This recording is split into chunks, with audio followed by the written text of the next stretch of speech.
Are you a new personal trainer who has no idea how to run a training session? Do you lay awake at night thinking, what the fuck am I going to do with Becky tomorrow for a whole hour to get her ready to get laid in Cabo? Well, you need a template and I've got it for you. Next. Trainers near and far around the world, welcome back to the Playbook, where today we are discussing how to run a training session.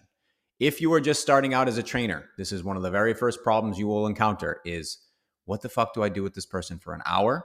How do I set this up for their success? And what is the most effective way to structure an individual training session? So let's get into it as far as what's the problem we're trying to solve today? Well, the problem is you don't know what the fuck you're doing.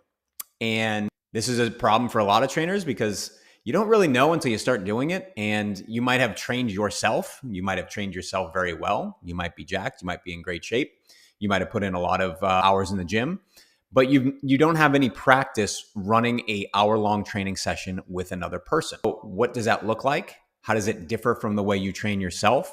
These are all things you're going to have to figure out. Maybe you mostly did body part splits and you'd hit chest on Monday, back on Tuesday, legs on Wednesday, or maybe push, pull, legs, something like that. That's probably not the way you're going to split up the work week or the working out week for most of your clients. So you're going to have to learn a different way. You don't know how to set the training hour for most people to succeed. This includes several different parts, which we will go over, but this might not be the way you train yourself. So this is going to be an adjustment for you. And if you've never gone through it, you just don't know. And today we're going to teach you how. So let's start with it. This is the solution to your problem, and it's a template. You need a template, a go-to structure for the hour-long session that you can use with every client, that the bones are always going to be the same. The structure is going to be very much the same for everyone, but you can have the ability to make some tweaks here and there depending on what the client's needs and abilities are. But this can be your structure going forward. So what does that structure look like? Well, let's start with movement prep and warm-up. We're going to break this up. We're going to talk about these individually, but just for the time components, I want that to be about 10 minutes, maybe 15 minutes max. Block A is going to be the first block of training. We're going to say that's around 15 minutes. Block B, 15 minutes as well. Block C, 10 minutes, and block D. I like these training blocks set up because you know exactly what should be happening in each block, and you can tailor specific exercises and movements to fit in each block. This can vary slightly from client to client, but this is going to be the structure for you going forward because this is what you can use across the board. So you don't have to fucking think about it every single day and you can just go. All right, so let's start with the very first thing you're going to do with the client, which is the quote warm-up or movement prep.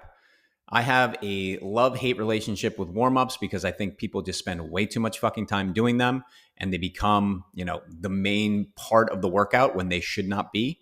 They should be a warm-up and a prep.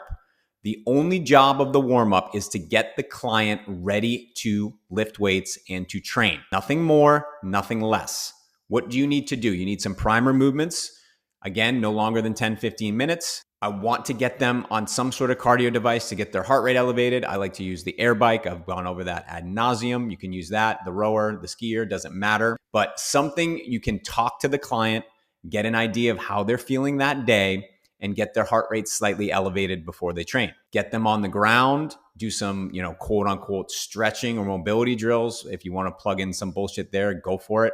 But get their heart rate elevated, spend some time working on some body parts that might be a little bit stiff, get them moving athletically, and then start to ramp up their nervous system with some plyometrics, med balls, jumps, throws, things like that. That is all you need for the warm-up. It can be very similar for every client. You don't need to reinvent the wheel, but do it for 10 to 15 minutes and then move on because this is not the show. Training is the show. If you'd like more of this content for making more money as a personal trainer, click the link in the description. Get the 30-day email series for 30 days of tips that will make you more money as a trainer. Hit subscribe for more videos.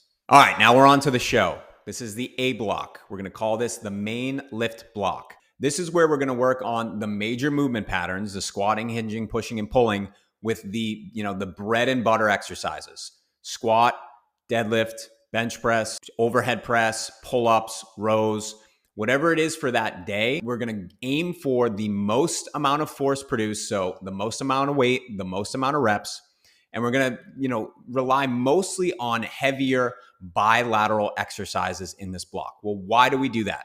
The heavier bilateral exercises are going to require more energy, slightly more coordination and, cognitive demand. And we want to do this early in the workout while the client is fresh. Okay. This is where they will make most of the gains they're going to see is from this block of training. So you want to give it the most, the most attention and the most energy you possibly can. We said earlier you could spend 15 minutes on this block. I'd have no problem spending 20 or 25 minutes on this block if you see the need. Now, that might mean increasing the sets from 3 to 5. So if you do like a classic 5x5 split, that might take 20 minutes. That's okay, because again, the A block is the show. This is where we're driving adaptations in strength and hypertrophy for your client. How do you do this? What's the best way to set it up? Well, the best way to set it up is probably with a upper-lower superset. So for instance, if you're going to do a squat and a push, so you would do a squat and a bench press. So one set of squat, one set of bench press, rest for about 90 seconds, maybe 3 sets of 6 to 8 on those exercises. That's a great way to spend your A block. You could do a hinge and a pull, squat and a pull, whatever it is, does not really matter, but you do want to focus on a little bit lower rep range. So maybe something in the 5 to 8 range. You don't really need to go that much lower than 5 for most people, but if you are, this would be the time to do it. Do it when they're fresh. Do it when they have the highest motivation. This is where they're going to make gains. Okay, now the B block. This is what I call the main accessory lifts.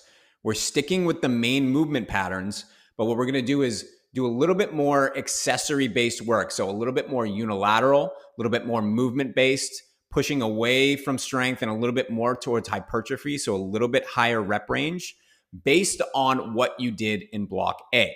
So you're kind of filling in the gaps from block A. Lower loads, not as much force required. What does this mean and how do you set this up? So let's take that first example in block A. If you did a squat and a bench press for your heavy bilateral movements in block A, for block B, you're going to want to do a hinge and a pull. So let's say you want to mix in some unilateral movement-based stuff. You can do a single leg Romanian deadlift with 1 foot behind them either in the air or up on the wall, depending on their stability level.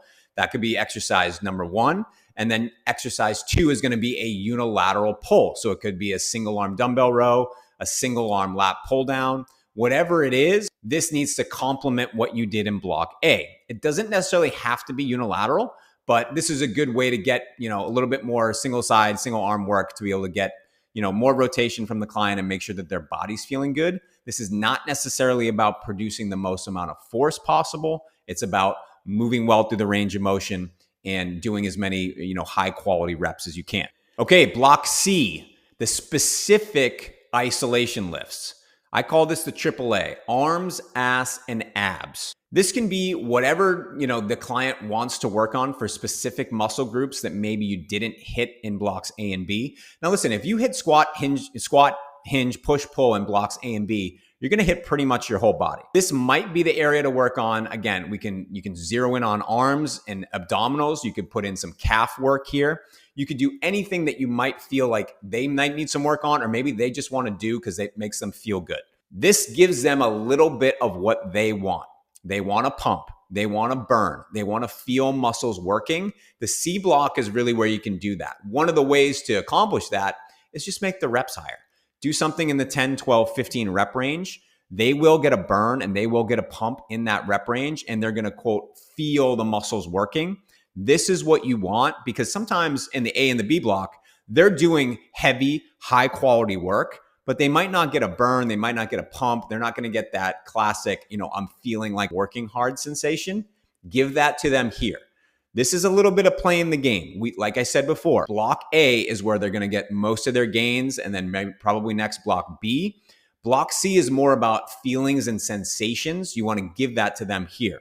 So higher rep work for your arms, your butt. This is where you can do core work, because everyone's going to say, well, what about my core? Well, stop being such a fat slob and we'd see your core.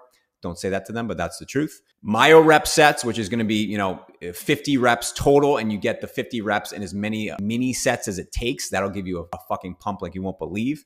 And then anything else, again, accessory work that you might have not covered in blocks A and B. This goes here. And finally, the D block. conditioning or challenge block. This is your opportunity to work in a little bit of aerobic work and get the person huffing and puffing to, again, make them feel like they're working hard, which they have been. But this is the time they might actually, start to sweat. This is the time they're going to be breathing hard. You want to do this at the end of the workout, which is going to kind of gas them of that last bit of energy and get them walking away feeling like they had a workout. If you come in and you do a lot of this stuff from block A and B, you might not sweat. You might not, feel that much of a burn. You're not going to get your heart rate super high. Does that mean you didn't put in high quality work? Absolutely not. You did. That was the meat and potatoes and what's going to get you to grow and to adapt. But you got to play the game. Some people just want to feel like they got their ass kicked. If you're going to do a quote ass kicking, this is where you do it. It's the D block and the conditioning block. What can you do in this specific block to get them to feel those sensations? Well, aerobic work could be an air bike. It could be the ski erg. It could be the rower. Any sort of aerobic modality will work here. Just make it moderately intense to higher intense. If you're just going to get them on the air bike just to kind of pedal, that's a waste of time. We do that at the beginning in the warm up anyway. This is the time to get their heart rate up, really up, and get them really gassed if you choose to do so and if it's appropriate for that client.